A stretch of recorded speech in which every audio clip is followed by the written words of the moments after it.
Good afternoon, Southwest Florida. I'm Bri Walling. This Naples Herald Lunch Break is sponsored by our friends at Fusillo Kia of Cape Coral. This afternoon, we'll tell you about an increase in Florida Highway Patrol enforcement, northeastern communities facing another winter storm while still cleaning up from last week's, and more. Today is Monday, March 5th, and this is the Lunch Break.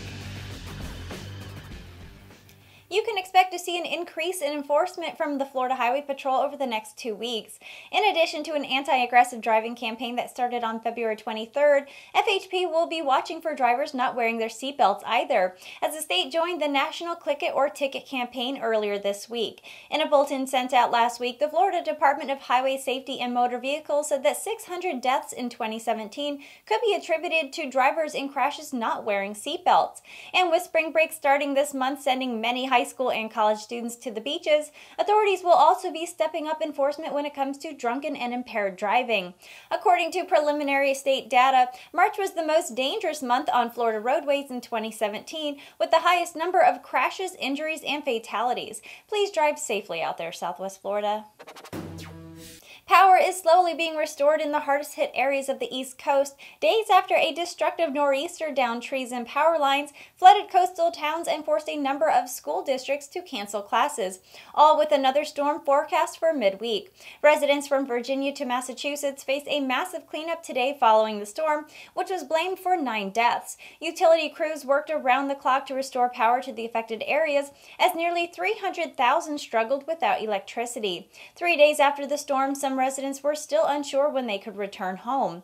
The storm pounded the eastern seaboard with a combination of gusting winds, rain, and snow, and coastal communities were left to deal with the damaging high tide flooding as powerful waves and churning surf pounded shorelines on beachfront homes. The exact track of the next storm will determine where the swath of disruptive snow will unfold versus rain or a wintry mix. Regardless of where or how the next storm hits, residents who had their power restored earlier this week may find themselves back in the dark by midweek.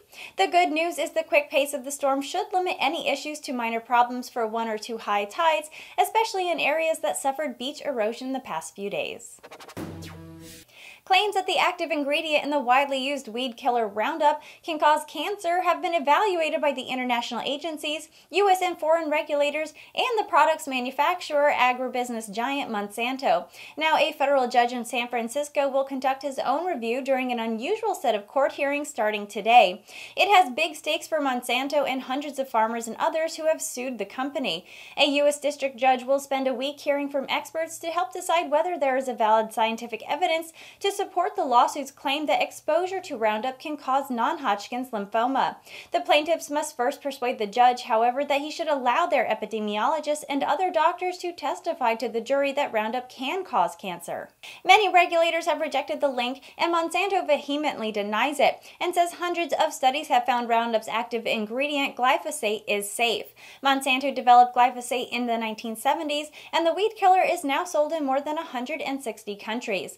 The judge will not determine if the cancer connection exists, but whether the claim has been tested, reviewed, and published and is widely accepted in the scientific community.